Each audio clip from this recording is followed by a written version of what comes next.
Josh here from Chicken Fox Productions, bringing in another episode of Memories of Us podcast. Today, Tony welcomes Dr. Robb Kelly, a nationally known recovery specialist. I want to welcome everybody to another episode of Memories of Us. Today, I'm very excited. We have a recovery expert, Dr. Robb Kelly. Dr. Robb, how you doing buddy, today, good bud? to be here. I'm doing great, man. Good to be here. It's just a beautiful day here in San Antonio, Texas. But so honored to be here. Thank you so much for having me. Oh man, it's a pleasure. It's an honor to have you on the show. And today we're going to talk recovery from one of the world's experts in recovery. And man, I'm just going to hand it over to you, Dr. Robb. Go ahead. Well, before we start, I think we've got to look at my story first of all, because it's a crazy story that everyone loves. But I was caught up in alcoholism. What I know now, I didn't know then, and that was I was born like this. I was born with a predisposition. That's why we can trace alcoholism back in the family. So I took my first drink at the age of 9. I know exactly what it was at the time, but this is also a giveaway for alcoholism. If you remember your very first drink and it wasn't horrible, and be careful, guys, but I was in Liverpool, where the Beatles are from. I was playing a gig over there. My uncle gave me half a beer, drank it, and the whole world seemed to set off for me. I mean, it was just crazy. And, I used it every Friday and Saturday night to go playing gigs with my auntie and uncle, kind of a music family, and didn't think anything of it. Kind of give me a little bit of a boost, very confident now, rather than this guy that used to hide behind his guitar. And all through school, it was kind of the same thing. Maybe Fridays, Saturdays, we'd drink, possibly Sunday if we had a Sunday gig. And then I kind of went to college, and then all bets were off. The drinking got crazy and everything else got crazy. And then I got married and had 2 kids and still drinking, run a great expensive business. And then it all came crashing down on me. And this is the interesting part for me, is I didn't know why. I just know that one minute I'm sat with my wife and my 2 beautiful children, ages 1 and 3. And the next I'm homeless in the city center where I stayed for 14 months with nobody accepting any calls. Nobody. I was begging for money so I could buy beer. If I didn't beg enough, I'd go and steal the alcohol, vodka, and I'd drink myself to death. And there was suicide attempts. And on 2 occasions, actually happened. My heart stopped and I was dead. Thank goodness for that. But then somebody brought me back on both occasions, a paramedic and then some other guy. And I remember thinking at the time, oh my God, I'm still alive. I tried overdosing. I tried cutting my wrist. I tried jumping off buildings. I mean, it just wasn't working out for me, to be honest. I didn't know it then, but somebody was looking after me. But the homeless days were terrible. But there were a few things that happened, which, the listeners will find interesting, is the alcoholism itself started when I first drank. I truly believe that today. And if I didn't drink, then I become a genius, because that's what the addicted brain is. It's a very smart brain and reacts differently to normal brains. So I'm kind of differently and bodily different to the guys next door to me. It's just the way I'm born. So that's why most alcoholics who don't drink are geniuses. They run multi-million-dollar businesses like me. But when I was drinking, especially when I got married, I always thought that I could stop, Yeah. So when I got married, I said to my wife, after the wedding day, we could all have a good drink, and I'm kind of stopped then. I didn't do that. I carried on drinking, still not thinking it was a problem. And then I always remember this, we had the first child, and I thought, oh my goodness, this is it. Responsible father, everything's going to be good. I went to the hospital, and the minute she was born, I held her, and I looked at my baby's eyes, and I looked at my wife's eyes, and I said, on my children's life, I'm not going to drink ever again. I'm going to be a great father to this child and become a better husband. And I think I stopped drinking for 4 hours. And after that, I was jittery and wanted to drink. So I took another drink and the old madness started again. I'll get into this later, but I want to tell you something, guys. Alcoholism has very little to do with alcohol. Alcohol has little to do with alcoholism. I just want to put that out there and explain shortly. So when the second child came along, I took 2 Bibles to the church. And when the baby was born, I held her in my hands. We had the little one with us. Now I had 2 children. I gave her to Mom, and I got the Bible out. I got down on my knees, and I prayed to God. to the Bible, to my wife and my two children that I'll never drink alcohol again. 6 hours later, I'm wasted somewhere in some bar and didn't think it was a problem still. I just thought it was weird, that I couldn't stop. Didn't want to be honest. I mean, big house, loads of cars, great business, I provided everyone good. So that kind of shielded me for quite a while. I'm the only person in my family ever to go to college. I went to Oxford University for a PhD. I later went back, second PhD for Southampton many years on. So I'm a double PhD, psychology and behavioral science. So I did that because of the stuff I went through. I mean, I remember coming downstairs one morning at 2 o'clock, 3 o'clock, and I was dying to drink alcohol. And this was a very successful man at the time. And it seemed amazing. My life seemed amazing to everybody else, Tony, apart from me. It wasn't amazing to me. And I came down and I knew I had some vodka hidden somewhere. So I grabbed a bottle and it was half a bottle. I felt so good when I found it. And I put it on the side of the counter in the kitchen for a second. And I turned around for a crystal glass, would you believe? Because I'm not an alcoholic. I don't drink out of bottles, crazy as it may seem. Right. And when I turned around, my wife had come down behind me. And she took the bottle up the side and she said, "Rob, I think you've had enough." She's probably right. I was due in work within 3 hours. And this is my second bottle within 24 hours. And what I should have done is thanked her and gone back to bed and slept until 7. What I did was took a kitchen knife out and I stabbed her 3 times.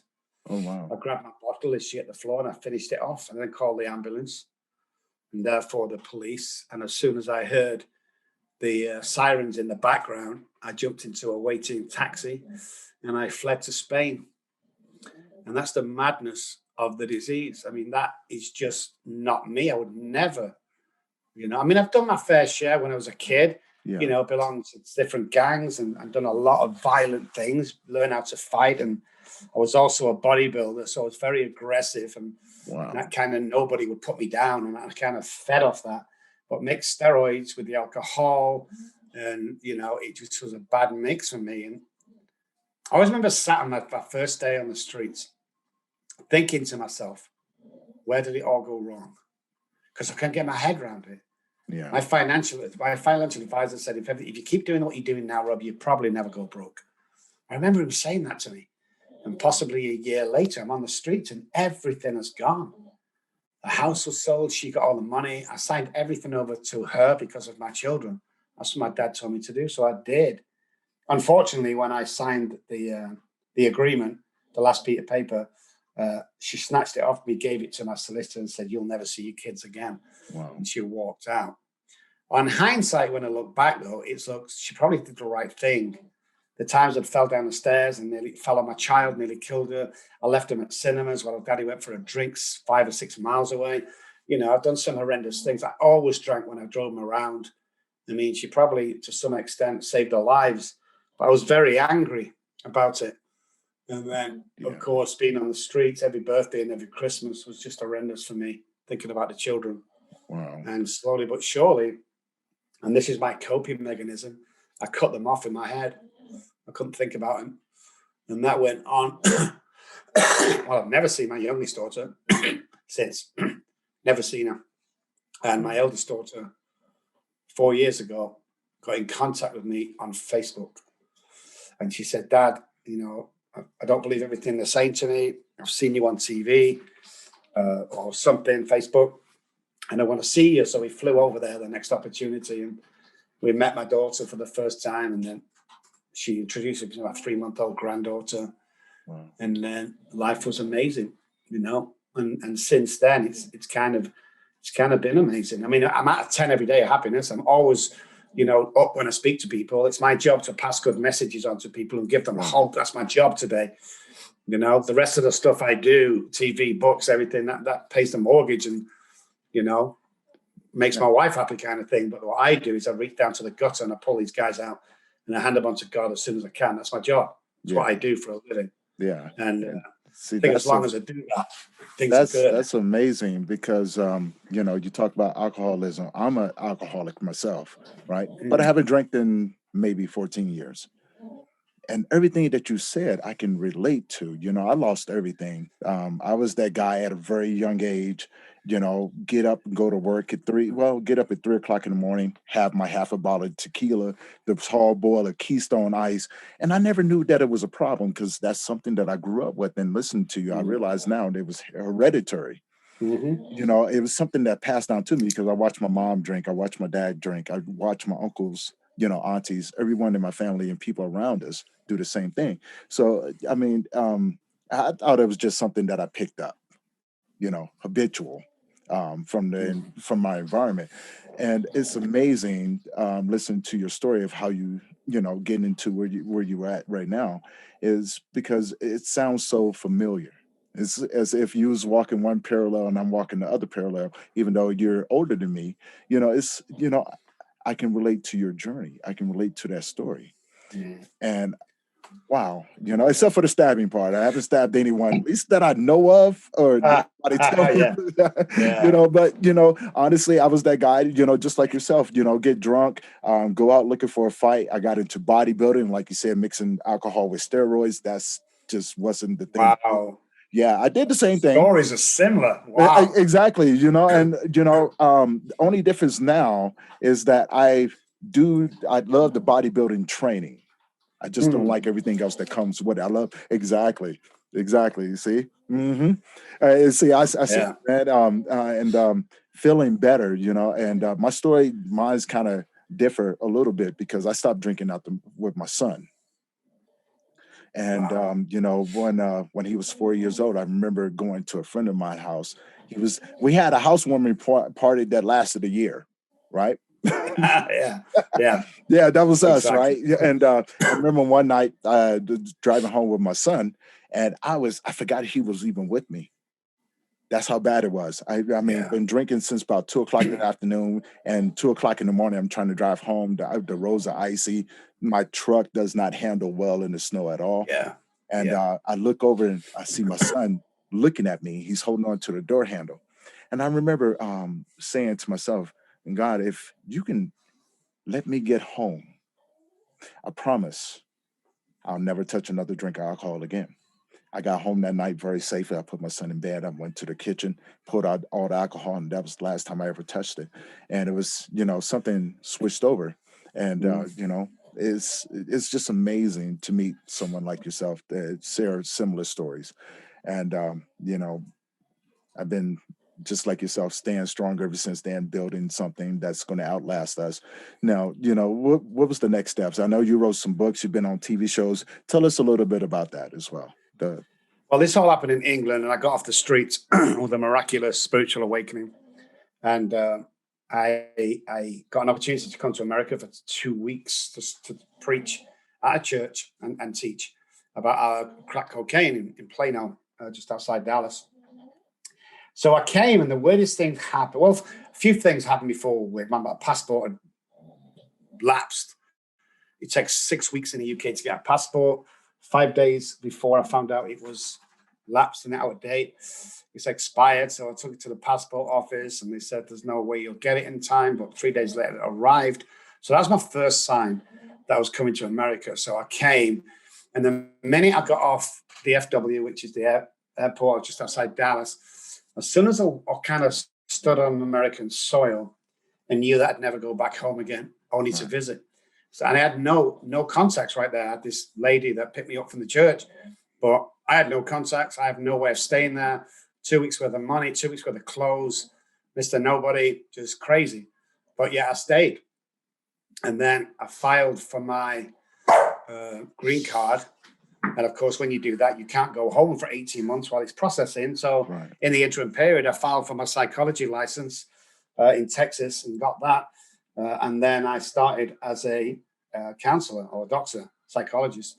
And I was working with people, worked with some very famous people, the biggest film stars and rock stars in the world, biggest footballers in the world.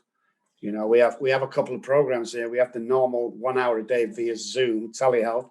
But we also have an exclusive place in Mallorca in Spain, which the patient gets the full month there with just his nurse, his psychotherapist, his doctor, his trainer, his bodyguard, a chef, and a chauffeur.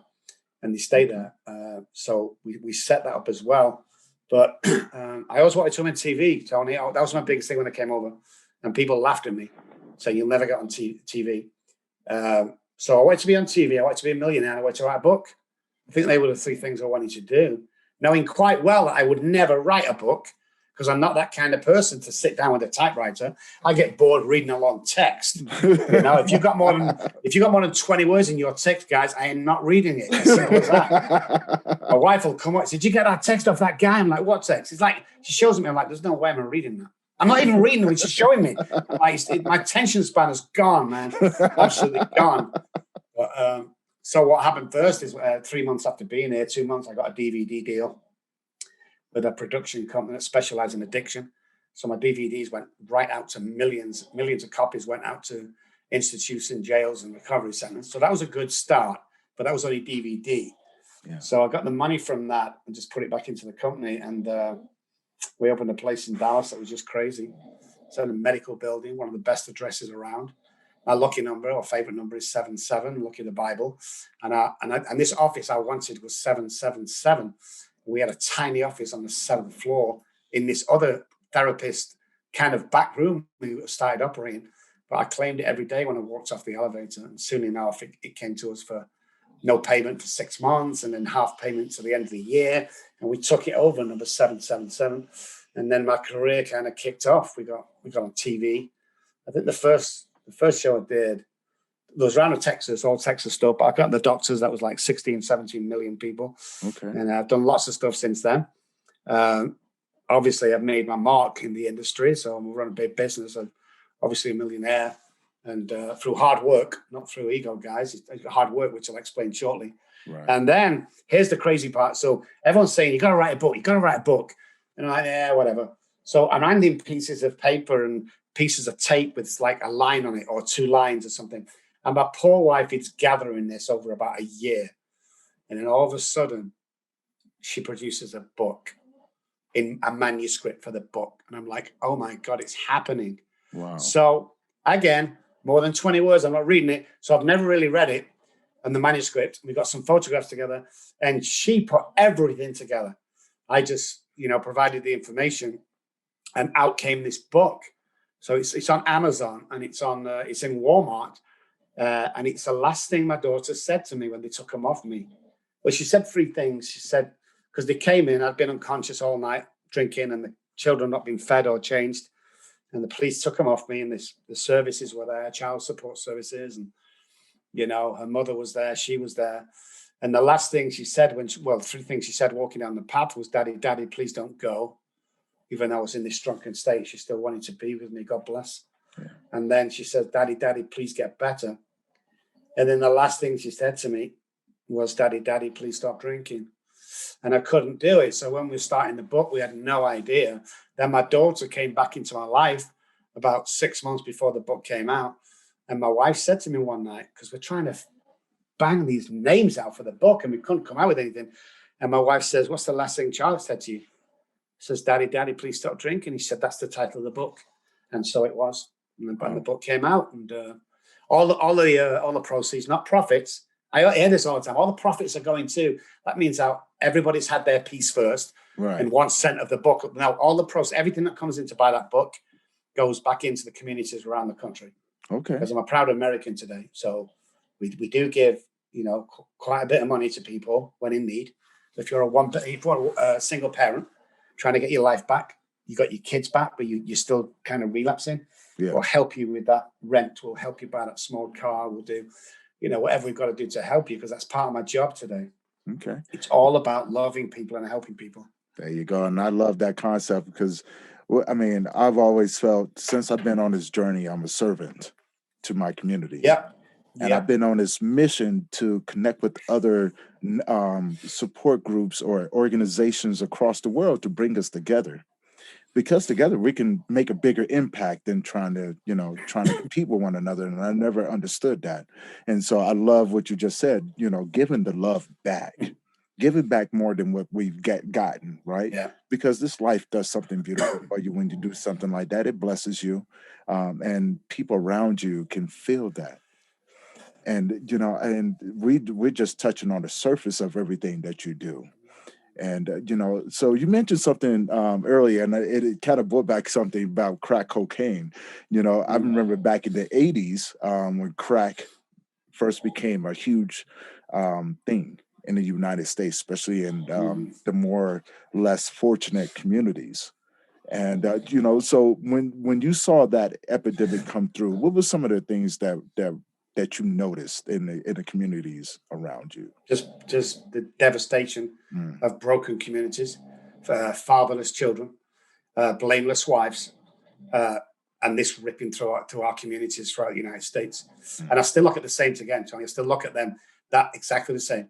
Stop letting this drug rip through our lives, right? Because all the killings and all the murders and gang attacks are all done under the influence of some sort, and it annoys me that we let the media run with this, and then we follow the media. Yeah. And I think that if we turn the TV off, guys, 90% of our problems will be gone overnight, gone, finished. Yeah. Get out of your phone for a bit, turn the iPad off, concentrate on the next door neighbor. Because when I say thank you to somebody or do somebody a good turn, Tony, dopamine flows in my brain. I like that. That's why if you're feeling really crappy, go and help somebody, go and say nice things to somebody. You'll feel better within seconds, because this is what the fundamental facts, not only of addiction, but also of the world as it stands today.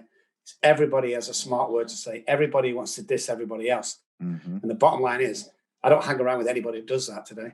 If you're not lifting me up like I'm lifting you up, I ain't going to be friends with you. You got to cut me out of my circle, Yep. And somebody said the other day, you fell out with me. I said, no, brother, that wasn't a flipping talk down. That was a boundary, my friend. I have a saying, show me your friends, I'll show you your future. There you go. Be careful who you hang around with. Be careful what people say to you. Be careful what you say to them. Mm-hmm. Words more powerful than you could ever imagine. I have a great scenario for getting to it later, but powerful words can change the way they feel. Like I can make somebody cry. I can make somebody laugh. Exactly. I can make somebody close down. I can make somebody open up. I know the power of words today. And I know, here's a small story. I went into a cake shop. One of my guys were like 3 years sober in the club. So I said, we'll buy my birthday cake. And we went to the place and we started talking to this manager in a huge store. And this old lady came out and we're talking to her. And me and her got on like a house on fire. And then the next day I went back in and apparently the husband had died 6 months later. And this was the first day back in work. And we, just laughed and joked at each other that made a day. I had no idea I'd done that, but I can careful what I say. Everybody that sees me knows, oh, that's Robbie. He'll bring you up in like 2 minutes. He'll make you all excited about life. And that's what we do. Me and you both, Tony, this is the industry that we're in. I truly believe, it's going to blow your mind, this, unless you've heard me say it. We get 2 lives in one lifetime. Yes, we do. We messed the first one up. Now the second, we're going to give back as much as we can, because it ain't my money. It's God's money. It comes through the door as quick as we can give it out. A wise man once told me, you'll never go broke by giving away. And I never understood that. Never understood it until we started doing it. Like we paid like $5,000 to a friend of a friend who was just struggling. He wants to get all this stuff at the pawn shop, start again, pays rent.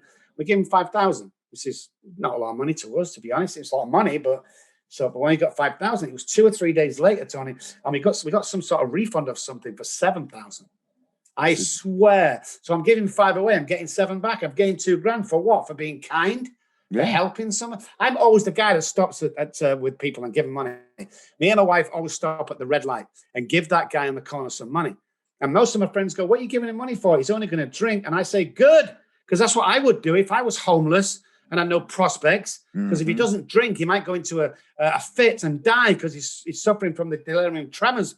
You got to look at life real. What he does with that money is no concern of mine. My job is to offer it to him. And he can do whatever he wants. Because, Tony, people did that to me when I was on the streets. Yep. And I went drinking. And I always remember one girl, an old lady coming up. I was outside some restaurant or something. And I was starving to death. And I was trying to get some money to drink. And she come up and said, "Are you hungry?" So I said, "I'm starving." So she said, "Look, I'll go and get you something." And she was gone for like 30 minutes. And I thought, well, that's it. That lady, she was a black lady.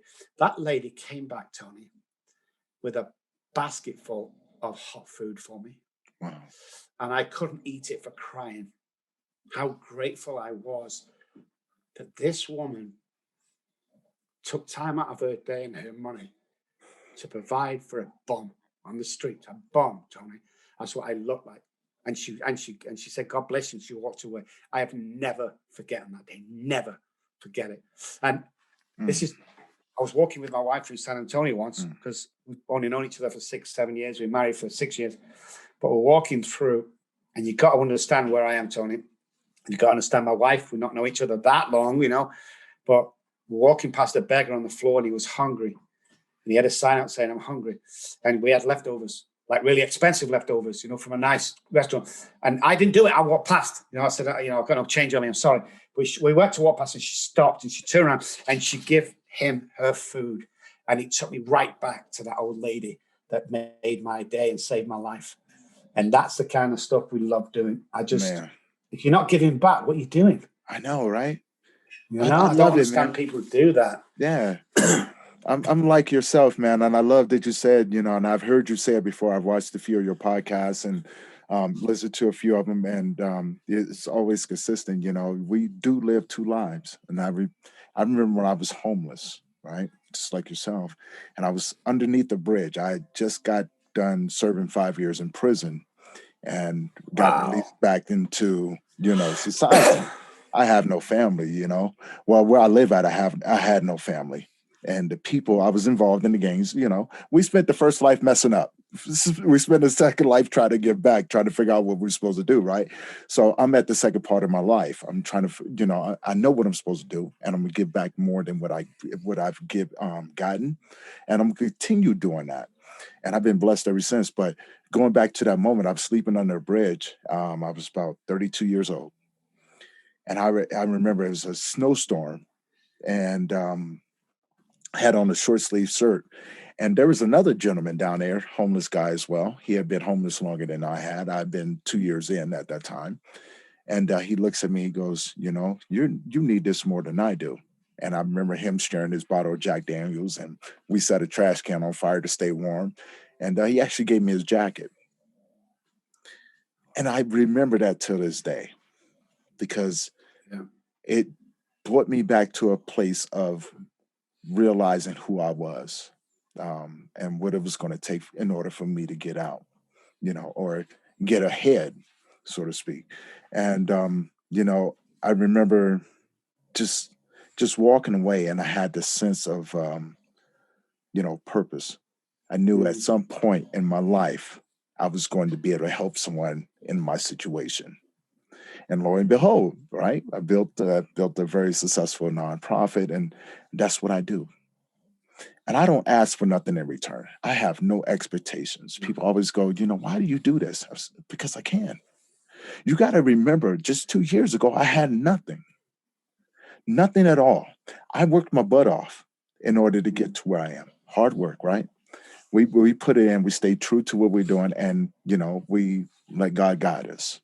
And so he has. He opened up doors. Now I operate with people across seas, this, that, and other, and I've been fortunate. I've been pretty fortunate. So I'd love giving back to people. And like yourself, you give back. We don't ask for nothing in return. And God goes, here you go. Right. So we get that and then some. For what? For being kind? Well, God is amazing.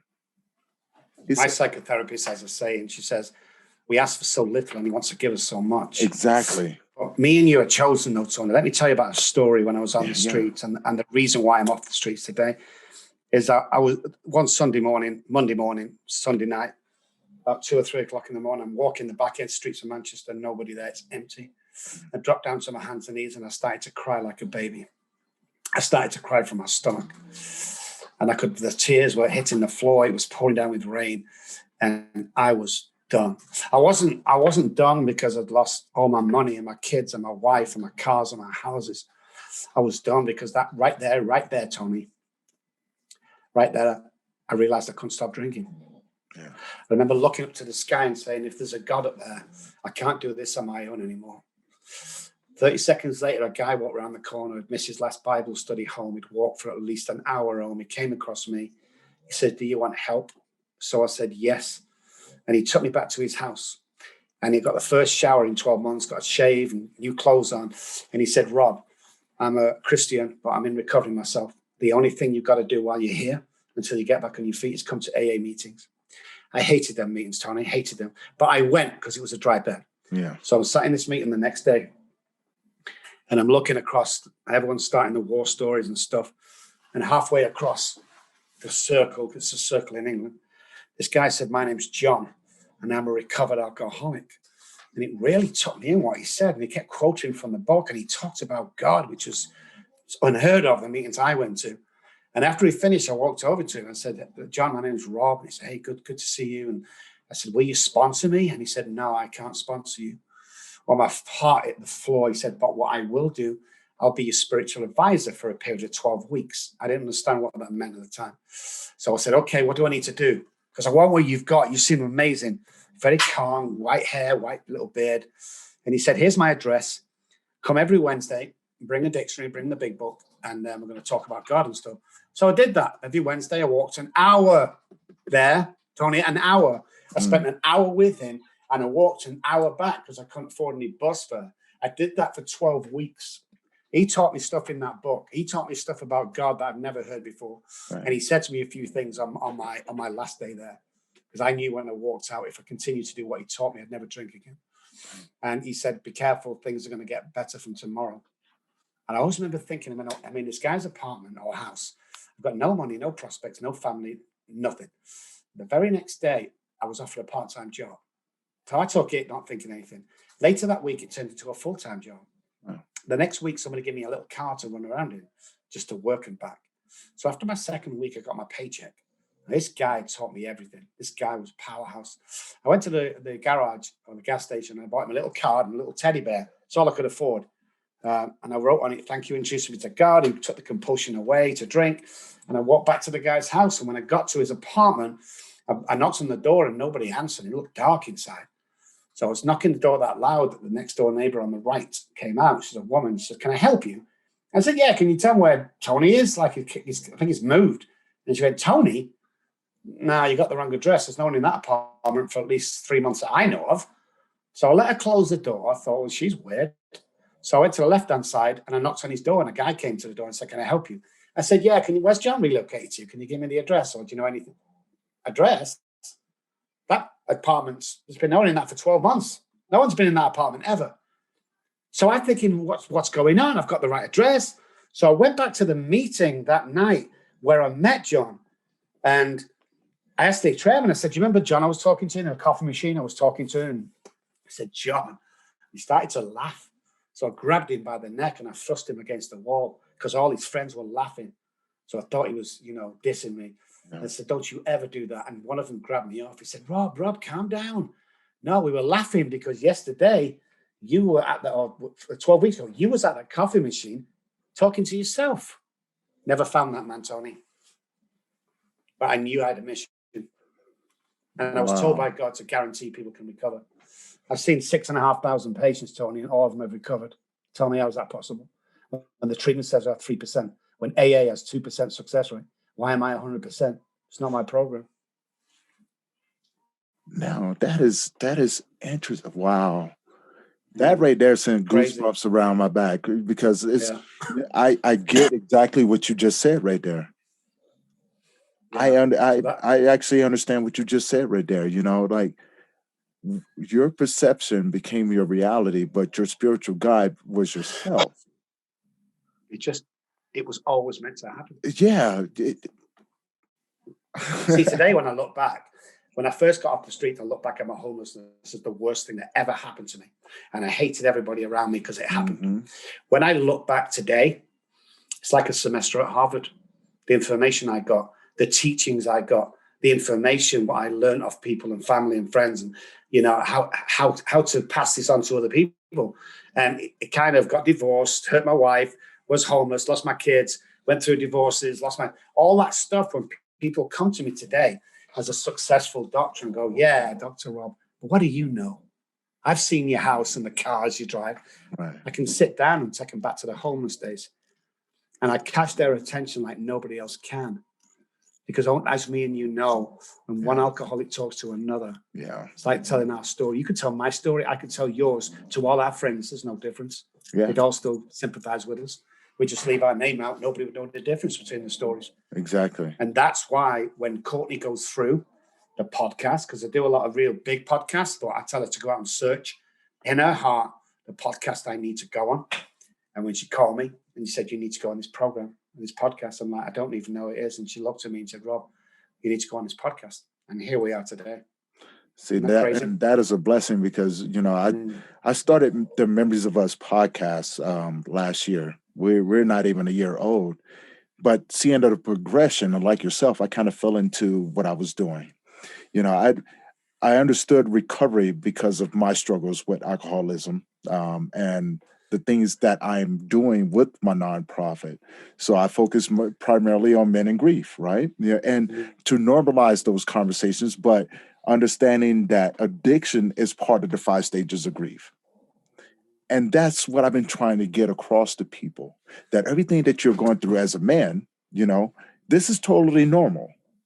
This is totally normal, but there is hope. There's, you know, there are ways, there are resources out there, and connecting with someone like yourself. When Courtney reached out to me and said, hey, you know, we got a guy that'd be perfect for your show. Think y'all guys are rocking. And she wasn't pulling my string when she said that, now, because having you on, I'm like, wow, this is amazing, because now we get to touch on something that I've always been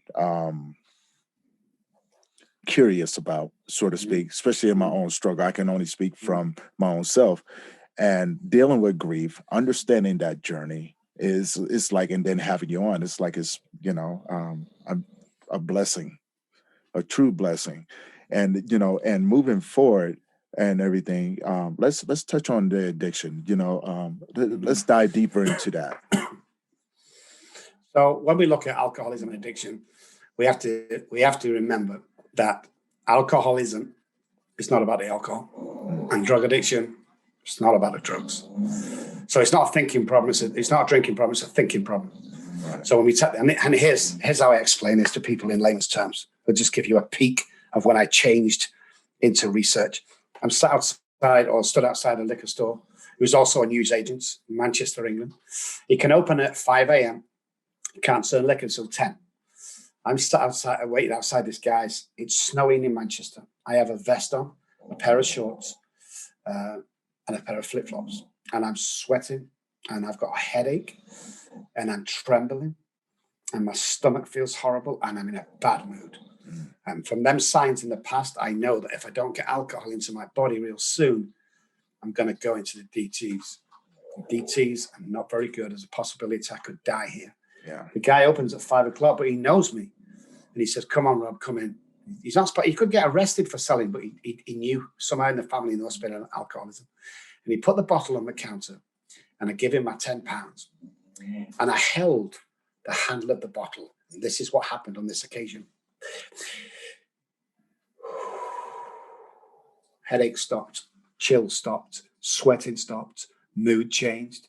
And I remember looking at the shopkeeper and looking back at me holding, not even taking the cap off yet, holding this full bottle, looking back at him and looking back at the bottle. And he suddenly realized it's not the alcohol, because all my being had changed. It was the thought of having the alcohol and drinking it. So that got me thinking. So when you go back into alcoholism itself, what is it? Well, it's hereditary. So we're born this way. So if we don't drink, we become brilliant people. They're the guys running Google and, you know, Apple and stuff. But if we do drink, it's devastating from day one. It wants to kill you from day one. You're on a downward spiral. So I started studying the brain. And then when you study the brain in depth that I have, and I don't think anybody has with alcoholism and addiction, because there's no money in recovery. Everybody wants to give you a pill or stick you in a treatment center for 90 days. So I'm very few people doing this. But what I found is the hypothalamus at the base towards the back of the brain is a fight or flight part of the brain. It's tied to the amygdala.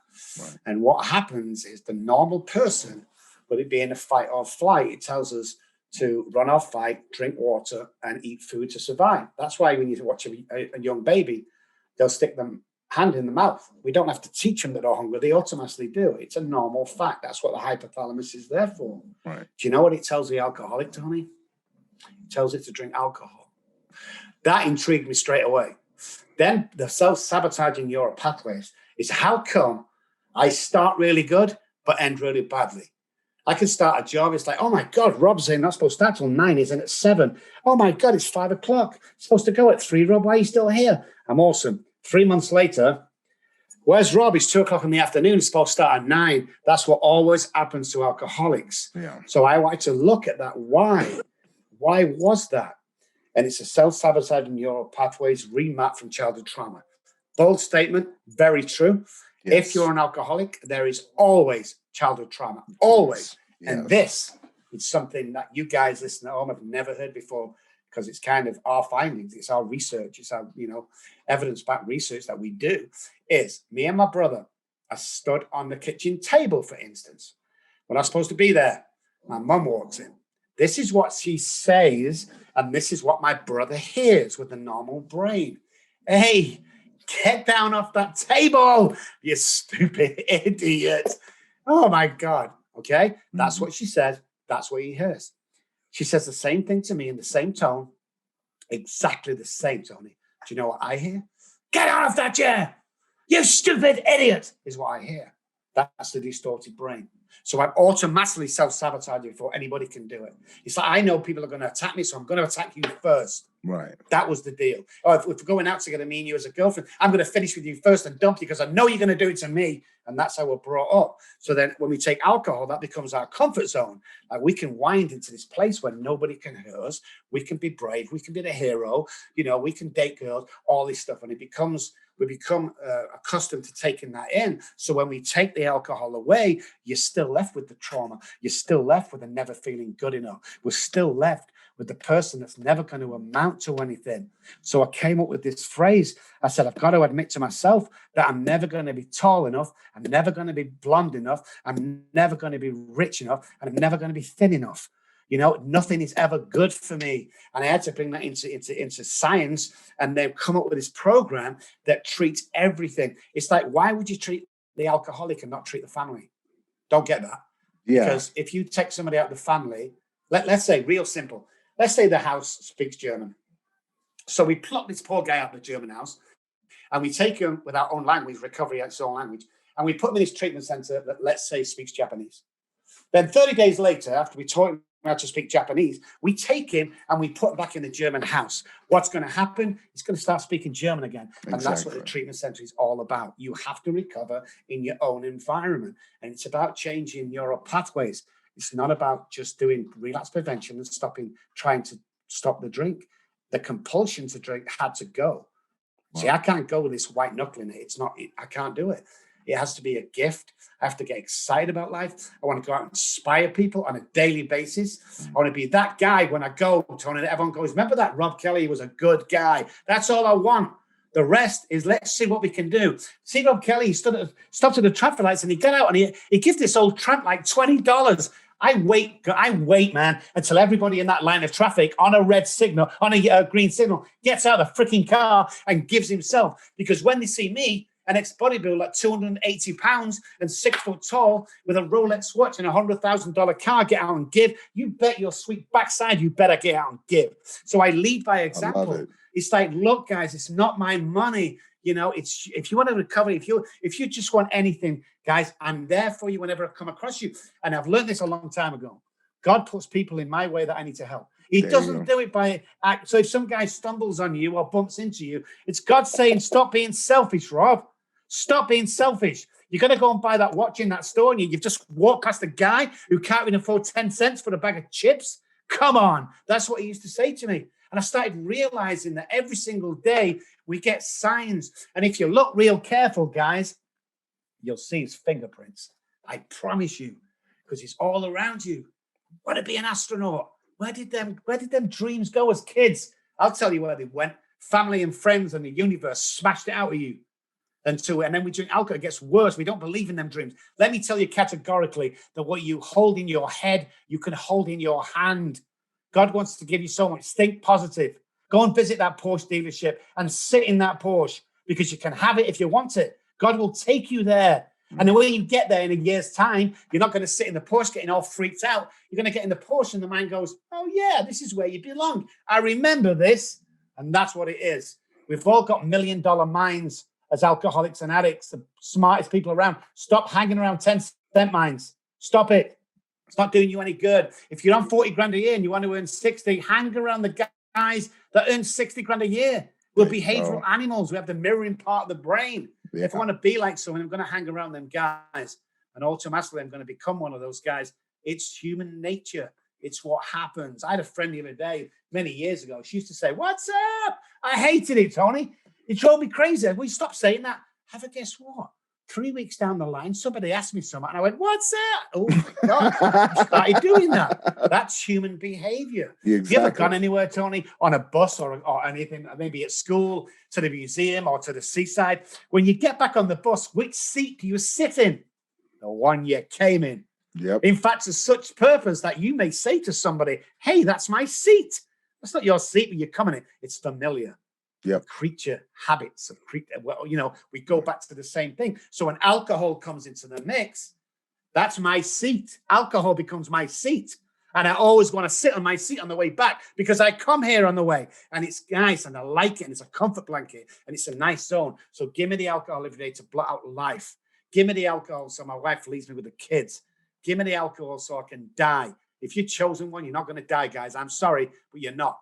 I can tell the two guys on the screen right now, chosen people, and you are as well. If you're listening to this, we don't hear, we don't see, we don't bump into people by mistake. There's no such thing as coincidences on this world. It's just that we don't see it. I was walking around like this for so many years, Tony. I took him off when I saw that guy, John, and the whole world just opened up to me. And like, I have a huge pool in my backyard, and I have a waterfall that's a spa, hot tub, coming down to the pool. You know what my pool was then years ago? It was some guy urinating next to me on that bench that I stayed at. Because that bench was my breakfast table. It was my lunch table. It was my bed. It was my living room. It was my lounge. I stayed in there for 14 months, and look how far he's brought me. Because I said to him, if they're up there, I can't do it on my own anymore. And he went, "Okay, your education's done, Rob. You're ready to go forward." In fact, I heard him tell me he's going to take me to a foreign land. Like, really? The only place I've been outside England is Spain. There's no way he'd done it. Well, what if I do this and do that? He did it. All these things that he can accomplish through you. You just got to give him a little bit of chance and recognize what he's trying to do in your life. Yeah. And alcohol, anybody can stop drinking. But can you stay stopped? The power of God, a good program, and someone who believes in you, hell, you can do a lot more than that. Oh, man. A lot more than that. Oh, man, I'm right there with you, man, because I tell you what, man, it took me probably about 5 or 6 times of trying to quit, but it was having a reason to quit is what inspired me to stop. And, so going through the DTs, I remember the first time I went through the DTs, I didn't know about AA. I came from a community where these resources you just didn't know about, And so I remember telling my best friend at that time, I was like, I have to stop. I'm waking up. I've lost weight. My face is sunk in, something like, and I can't stop, but I know I need to stop. So I remember the first time I did it, it took me probably about 3 weeks of going through it. And that last week pretty much wiped me out. I remember walking around just, shivering. It's 89 degrees outside, it's in the middle of the night. I'm walking around and I got the AC on and I'm shivering and, and I just remember thinking to myself, 2 more hours and the liquor store is open. 2 more hours. And that was the longest 2 hours I've ever experienced. I like 2 days. Yeah. I've been there, Yeah, I'm drinking mouthwash because the 2 hours couldn't come. I've actually drank mouthwash. I've done that too. Polish. Yeah, I've done that too. Alcohol, boot polish. Ooh, done that. Yeah. Oh, I didn't do the boot polish. I didn't do the boot polish. I did the mouthwash though, and my friend, she took it out of my my apartment, out of my place when I finally got into a place, and then from there, got myself good, and so I thought, right. And some time goes on, my son is born, and I remember his mom and I got into an argument, and I remember that night I was just going, you know what, I'm done with this. And I think my son was maybe about a month old. And I remember taking off to the liquor store, grabbing a couple of bottles of beer and coming back and just sitting out in the backyard, just slamming it, life went down again as it always does, but it's real interesting. You have to change your way of thinking about anything that you do when it comes down to your addiction, and I remember being well into my addiction. And not understand it like yourself. I got that aha moment, and I realized, like you, I couldn't do it alone.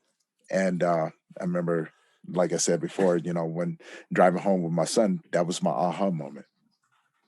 And I just knew that if it's left to myself, I wasn't going to do it. And God put my son there, and I went, now I have to do it. And it's just the addictive mind. Now I just look at it and I just go, no, I'm okay with that, and seeing people now with both of what we do, we notice that there's more to it that triggers that, right? The childhood trauma. And I realized going back, I was dealing with a lot of childhood trauma, being abused, just, man, the list goes on and on, right? But I have habitual. So now I hang around with people like yourself that can propel me to the next level, that can mentor me, that can teach me better habits to be better, right? But the biggest influence I ever had was God, right? I want to be a better servant. I want to be a better man. But most of all, I want to give back more of myself. And I told the guy who helps me with my yoga and meditation, I told him, I said, when I die, when I go and sit in front of my Father, I want the sign on me that said, all used up, nothing else inside of me. Whatever you've given me, whatever you blessings that you've given me, I want to give back more. And I tell you, man, it's that's a powerful walk. Journey. It's a beautiful journey, man. Yeah. And the hardest thing for me, well, not hardest thing for me, but people around me, is it's okay to talk the talk. Can you walk the walk? And let me tell you, right, through the TV stuff I do and the books and the notoriety I get, we've been on talks, many speeches all over the place. And there's girls that give me the phone number, not even my age, 20, 30-year-old girls, 20-year-old girls. And I give it to my wife straight away. And we both have a snigger about it because I'm nearly 60. But something, I could take them phone numbers if I was just talking the talk. And I could see them girls behind my wife's back, But it's all about holding that steadfast, because if I do that, I'm going to relapse. And if I relapse, I'm going to die if I go into real full-blown, And it's about, walking and talking with exactly what you have to do, because it's hard, man. It really is hard. You have to be that guy every day, and you walk into a meeting and everyone's happy. Here's the bottom line for me, and you'll identify with this.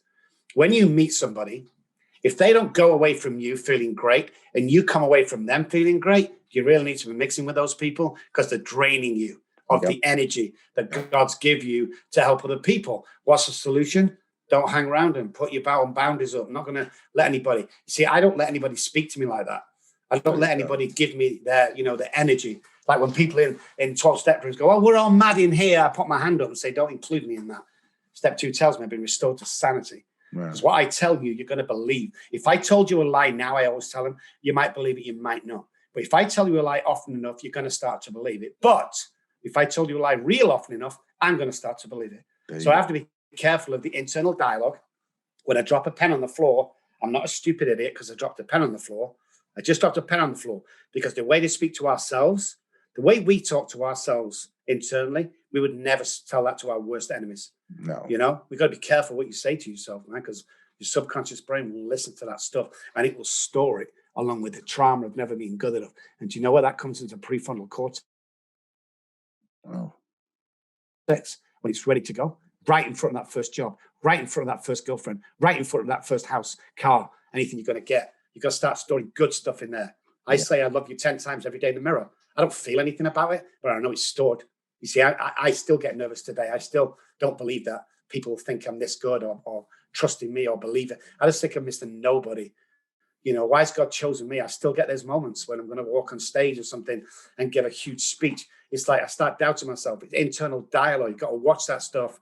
And if you're doing it all week by accident, that's when it's going to come out one side of that stage, when the neural pathway is going, what are you doing? You're just a kid. You're just an idiot. What do you do? And that gets hold of me and I'm done. Right. So what I do is I go there and we were sticking at a stadium once, 100 people, 1,000 people there. There was 4 or 5 speakers and they all had notes and they all had pens and it was going on. They're all researching, like I'm the first one on. They go, and one said, Rob, where's your notes? I said, I don't never do notes. What do you mean never do notes? You can't, what do you mean? And they all turn around like, no, you can't go in there without any notes. I'm like, God will give me what I have to say. Don't worry about that. So I get nervous in case he's not going to show up. But every time I go on, I'm so nervous. I want to be sick. I vomit during the day. I walk onto that stage and I black out.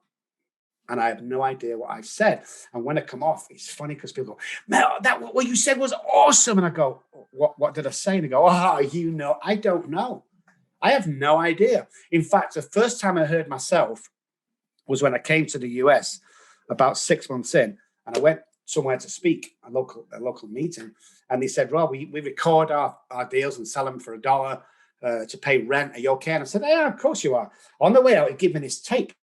That's how long ago it was. I got in the car and I'm on my own and I'm driving home and I put this tape in. And I'm miles away, just driving like you are, and I'm listening to this guy's story. And I pulled over and I was sobbing.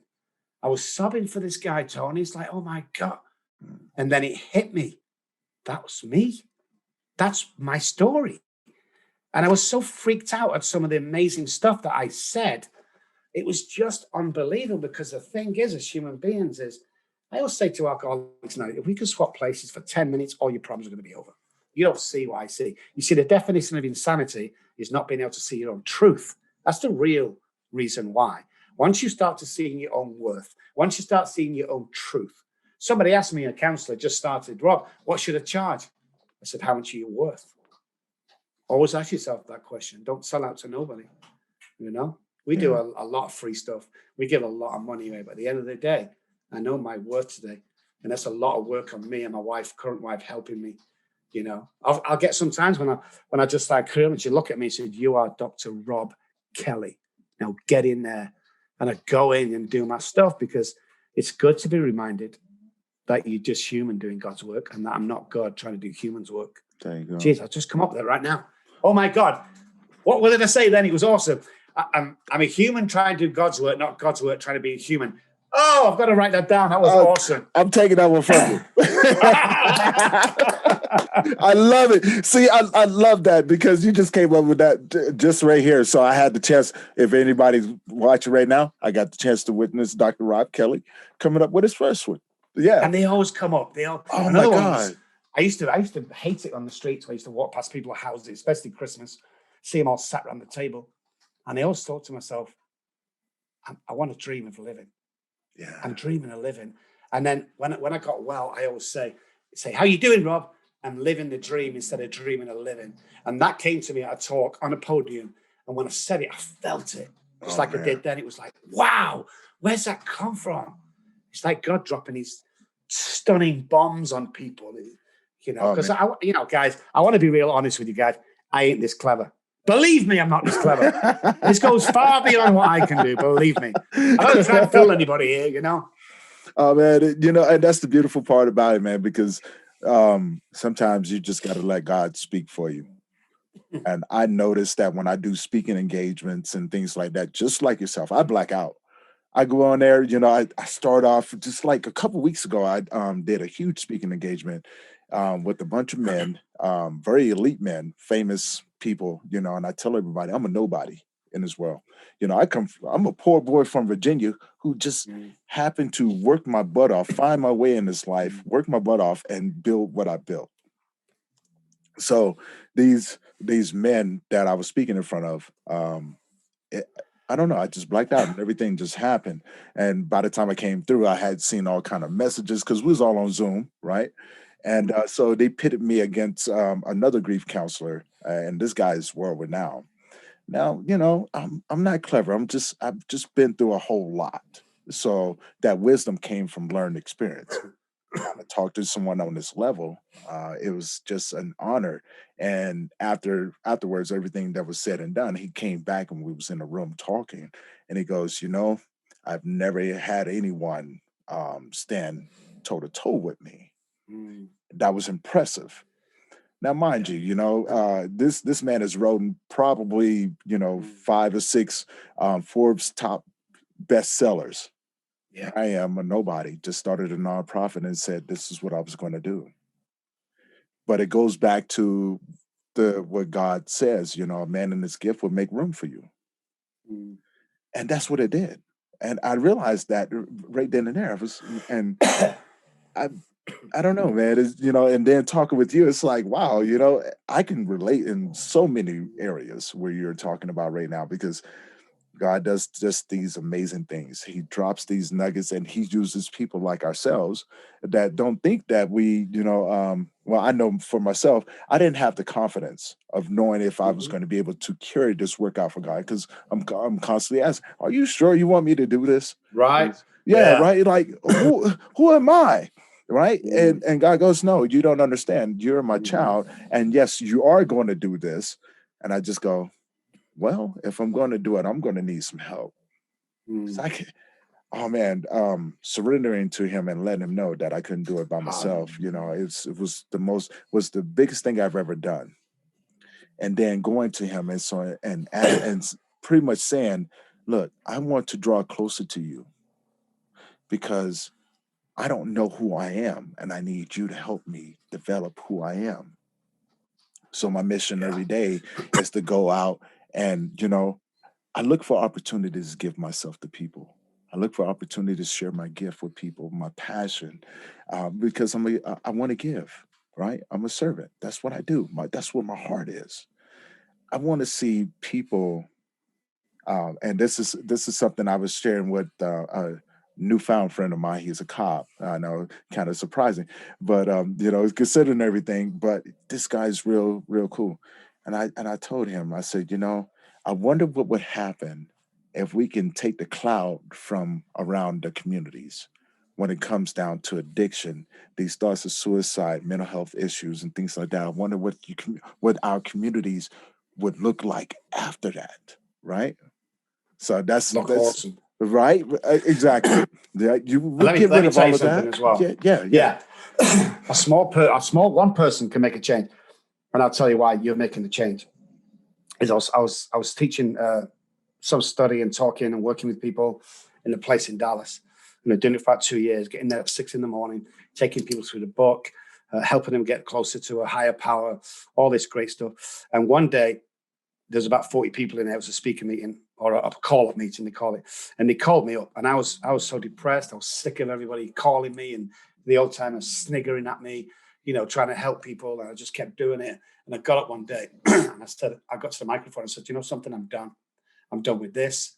I'm done with God. I'm done with everything. I'm done. I'm sick and tired. I'm done. And I dropped the microphone on the stage and walked off. And I sat at the back, going there. I told you. Then this old man, he used to come in at 7 o'clock, used to sweep up everywhere, do a few meetings during the day, sweep up, make coffee and go home at nighttime. And he stood up and he had a walking stick, and you could hear a pin drop after I announced that. And he walked to the stage, and the click, click, click of his walking stick. And he got to the stage and he picked the microphone up. And this is what he said. He said, is there anybody in this room that's been affected by what Robb's been doing over the last 2 years? Now there's 50 people in this room, for instance. There's 50 people. 8 people stood up. I counted them, Tony, 8 people. I was saying to myself, what did I tell you? I was right. And then he said, the people that are still sat down, have you been affected by the people stood up? Another 20 stood up. And he did it again and again till everybody in the room was stood up. And he looked at me and he said, never underestimate the work that you do, because with the ripple effect, you infect millions of people. Don't ever do that to me again, and walked off. And I started crying. It's like, I've made a difference in all of your lives. Go, yeah, what? Of course you will. I was astounded. And that's why when we say this, that God, why me? Well, we've been chosen.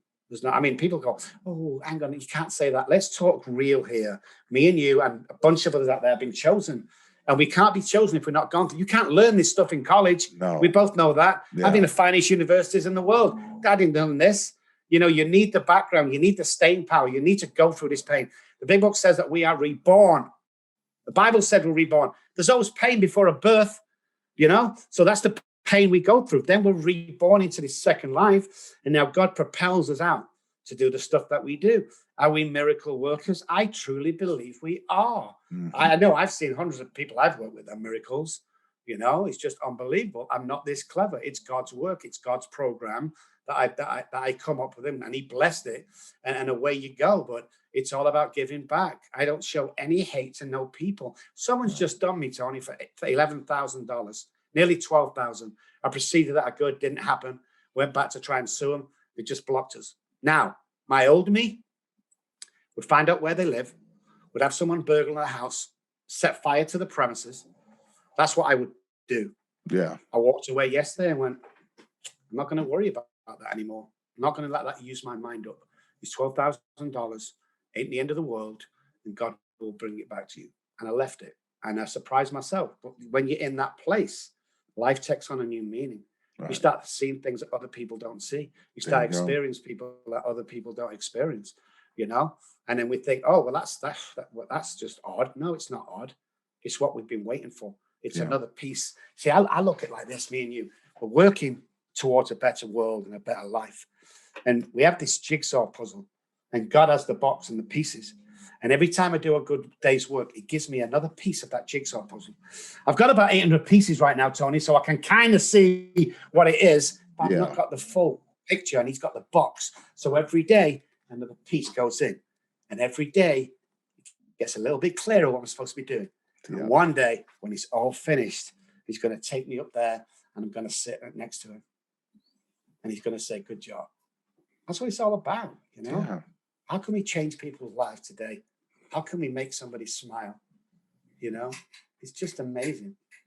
I love that. And the gift has been given to us and millions of others, but we just need to grasp it, guys. If you're listening out there, we need to grasp it, because it is you, and you have been chosen.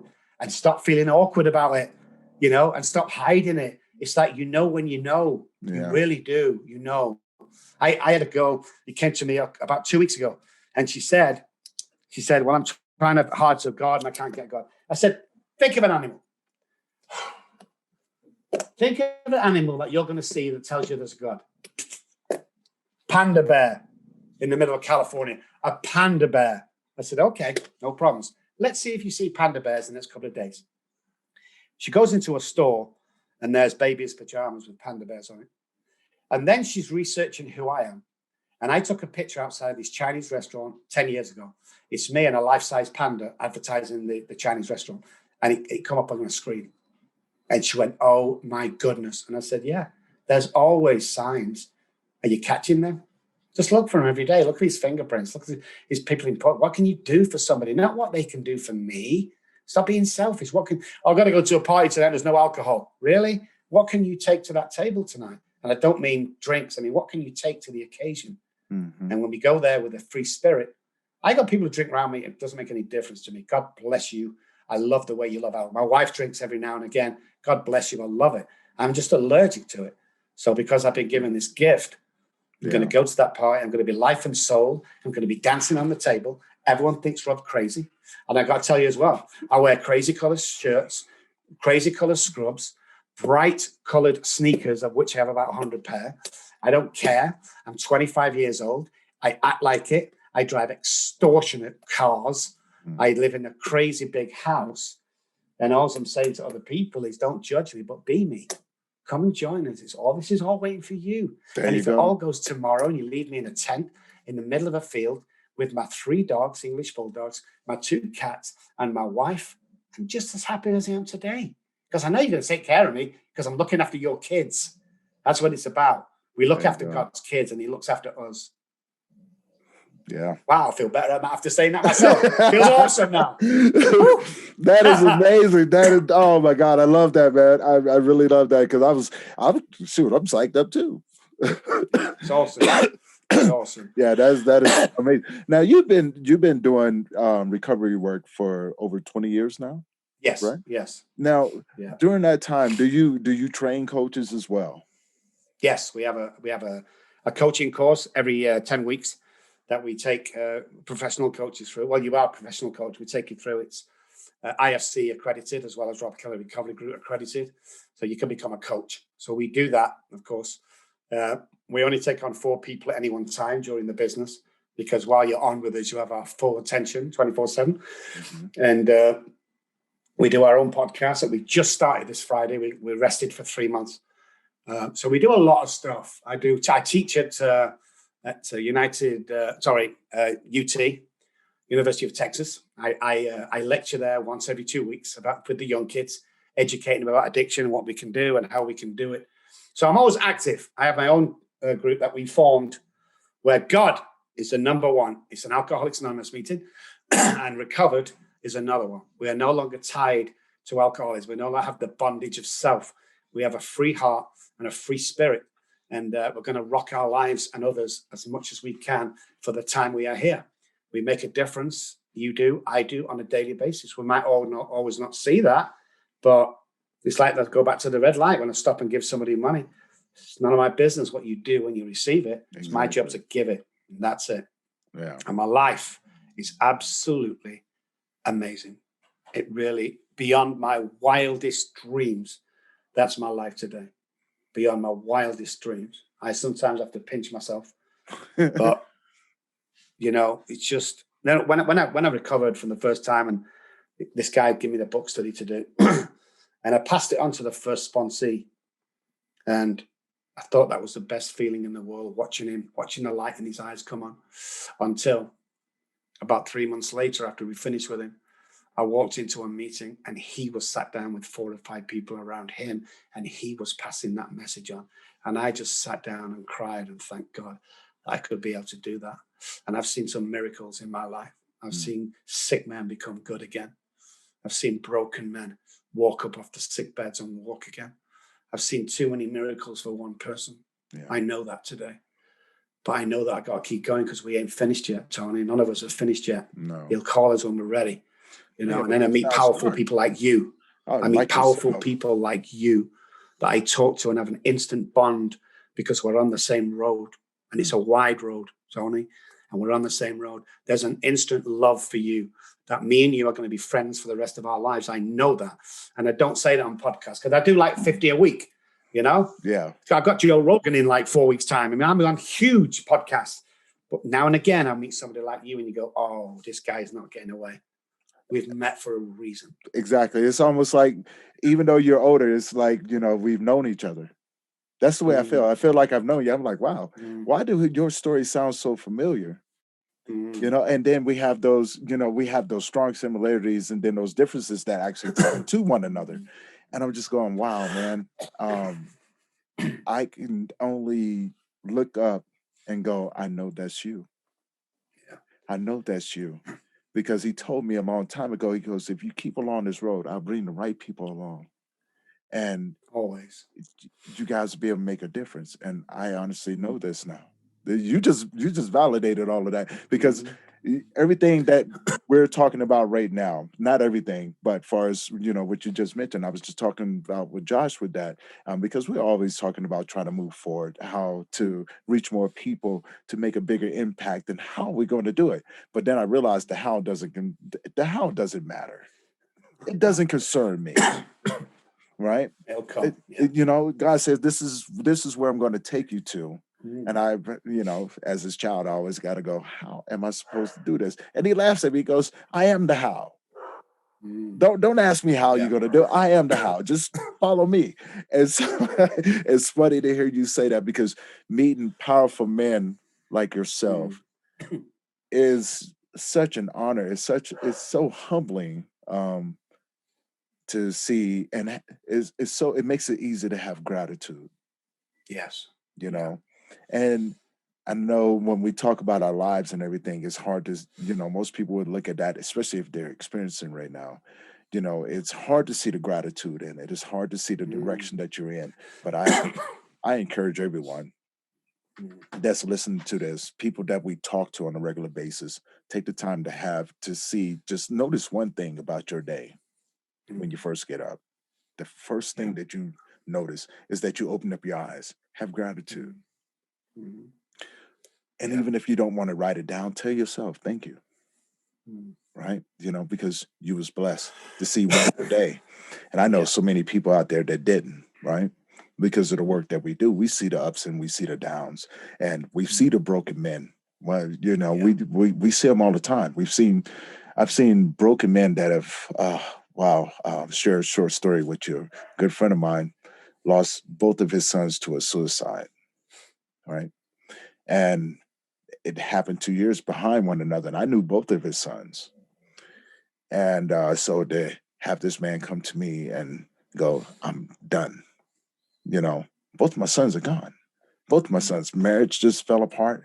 Everything is just not where it needs to be. That was 2 years ago. He reached out to me not too long ago, and he was in Cozumel. He was selling his boat around the world, right? And I asked him, I said, "Man, what's going on?" He goes, "Man, since that time, I listen to you, and I'm constantly seeing your podcast. I'm constantly, coming to the groups and everything." And he won't say anything, but he'll come to the groups and kind of black out his screen just to listen. And he goes, "I listened to you, and I found peace. Now I know what I'm supposed to do." So now he travels around the world. And what he does, he goes to different countries and stuff, and he shares the story about his grief. Wow. And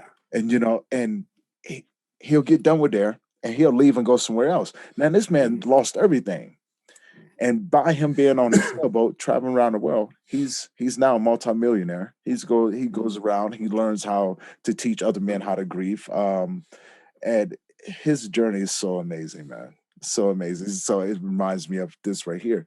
Just another great man that I've happened to meet along my journey. And no, you don't get rid of me that easily. Just so you know, you don't get rid of me that easily, man. No, this is. Yeah, definitely. I need to see where this goes. Definitely. Definitely need to see where this goes.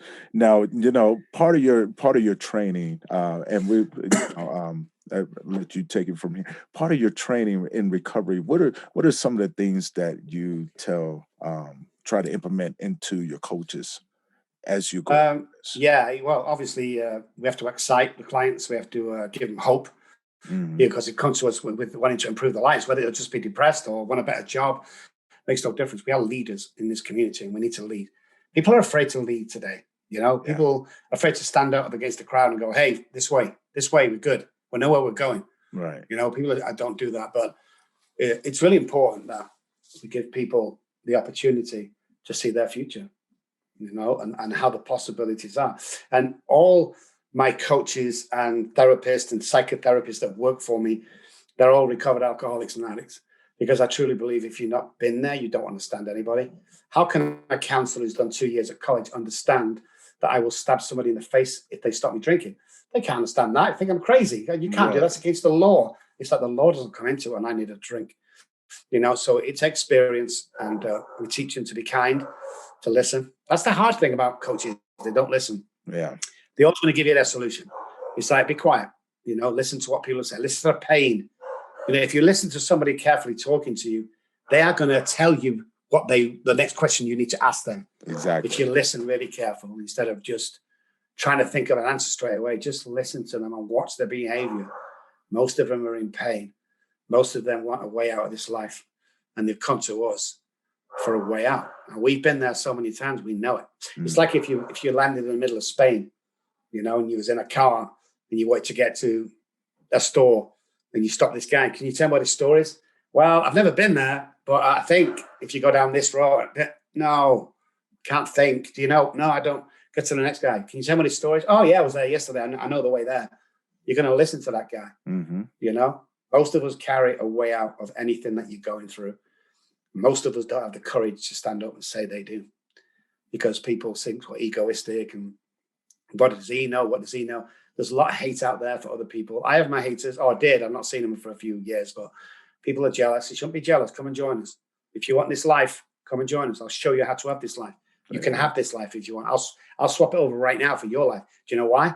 Because I'll be right where I am in another 5 years' time. Exactly. You can have this. It doesn't make any difference. But let me show you how to live your dreams. You know, whether that be in a one-bedroom apartment with a cat and a dog, or whether that be running a multi-billion-dollar company, it makes no difference. The only difference is different images in your brain. Again, what you can hold in your head, you can hold in your hand. And let me get some quantum physics in your face right now. So quantum physics, obviously well-known science, nothing solid, but quantum physics tells us that we can be up to 25 places at the same time on a basketball court. Now, a basketball court's not that big, but I can be in 25 places at the same time. Where do I want to be? Somebody asks. Me? I want to be over near the goal, you know? So when I get the ball, I slap it in the net, or dunk it right in, I'm the hero of the game. The next question they always ask is, wow, how'd you get there to that position? Listen carefully, guys. You walk over and you take that position. You don't ask for it. You don't audition for it. You walk over and you take that position because God will walk you over there. You've already seen yourself there, so it's always happening. You ever watch a footballer take a kick for the extra point or whatever it is? They stand in front of it. They take 3 steps to the side and they do this. You think that's to line it up? No, it's not to line up. They're visualizing the ball going in between them posts. And 9 out of 10 times with no concentration, that's exactly where it'll go. So focus on that guy near the net. So you could become that guy, walk over and become that guy. That's the secret to life. Oh, I can't do that. Says who? Me and my wife got married 6 years ago. And after the first couple of days, Tony, we had a little bit of an argument. And I says, I don't like this whole argument. He said, well, that's the way marriage is supposed to be. And I said, I don't know where it come from. Says who? Who's making these rules? I don't like these rules. Who's making them up? Let's make new rules. So ever since that, we have danced in the bathroom every morning and the bedroom. We wake up to, whether it be pop or rap, it makes no difference. We're dancing, we're laughing, country music, all the day. We're laughing, we're together 24/7. It's absolutely fun. We make our own rules up. That's what God wants, you know, of your life. Just if you want to be happy, be happy. Well, I'm depressed, and I know you are depressed, and God bless you, you know, but there's a way out of that depression. You just need to trust somebody like me can take you out, and you will not believe how powerful you are. These are guys I'm speaking to at home. You will not believe how empowered you are to go on. And it's not so much God picking the people up. It's much about people believing that it's you. Well, it's you. It's you. If anything's crazy happening in your life, it's you. You're the one. If you're going through some terrible stuff, you can't afford food, you have to live on vouchers, it's you. This is a training period. This is the pain you have to go through, because you know something? In a few years' time, they do it to me all the time. Someone's going to go, how did you raise 2 babies in that horrible broken down house on food vouchers? How did you do it? You know the answer. You've got it. You've been out. You can pass it on to something else. Everybody should walk away with you with a hope and a smile. And if they don't, let me tell you something. You're doing it wrong. You're doing life wrong. Stop being selfish. We can all make a difference. If we all did that in life, there would be no wars. There'd be no disputes. Again, turn the TV off. 90% of your problems are gone overnight. Start loving that neighbor next door. You know, we got a guy next door. He's about 60, 70 years old. He's an old man, maybe 80. I think he's 80 actually. When our water went off during the storms a few months ago, he's worried about us. This 80-year-old man who can hardly even walk with his wife is worried about us. Yeah. So he pulls a 5-gallon drum out of his garage and he walks over here with it in his hand. And he knocks on the door and he said, Rob, Jana, I thought you might be worried about water, so I've brought you this. That's love. That's love thy neighbor. That's doing anything you got to do. And you do that tomorrow. Watch your life take off. It will take off in the most powerful way in the world. But we're running out of time, Tony. It's 3:28. I know. I want to talk all day. Oh man, I could do this, and you know, I don't know if you're up for it, but I would love to have you back on the podcast anytime that you want to come back on. Definitely. And so before we get off, tell people how to get a hold of you, and just give them some information how to get a hold of you. So they call me Dr. Rob, the addiction doctor. So Dr. Robb Kelly, any search engine, I'll come up. I'll be the first couple of pages. Contact me there. I spell my name with 2 B's, ROBBKELLY.com is the website, robkelly.com. Look for our podcast, all the social medias. I'll be on there. If there's anything I can do for anybody out there, if you're struggling out there, guys, listen. People go, hey, Rob, you're up and Mike, you're this famous doctor, you're a public figure. Listen, if you're sat at home now, when you hear this, and you go, I'm so depressed, there's no way out. I can't find my purpose. Call me. Call me, not my staff, and I will change your life in 5 minutes. A 5-minute pep talk. This is my personal phone number, not the company, not my secretary or my assistant. This is my personal phone number, 214-600-0210. Let me give you a 5-minute talk that will change your life. I'm not trying to sell you anything. We're full. We don't need anybody for the next 7 months. But let me try and change your life in 5 minutes. It costs you nothing. Reach out, because that's what it's all about.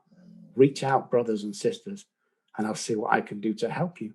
And hey, you might help me when we have that chat. You never know. So there it is, guys. That's me reaching out to everyone else out there going, hey, it's just me. It's just Rob who wants to help people. Forget about everything over there, that what I do. Forget that. That's my personal cell phone number. If I'm busy or I don't answer, obviously I'm a bit of a busy man. If I do get a voicemail, as soon as I finish that current patient, I will call you straight back. So don't worry that I'm not answering the phone. I am a bit busy, but I don't want my assistant to answer it.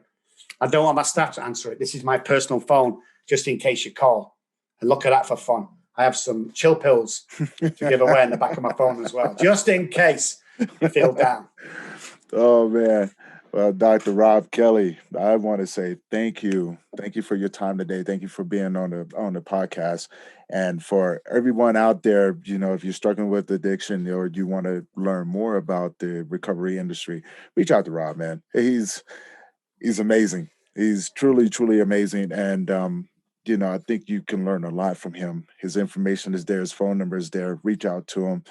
And for everyone out there listening to the podcast, thank you for tuning in for another episode of Memories of Us. Until next time, it's time to get to work.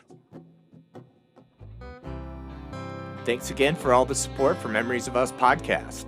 Don't forget to like and subscribe. You can check us out on any of your popular podcast platforms. We have a new episode every Tuesday. Until next time, stay strong.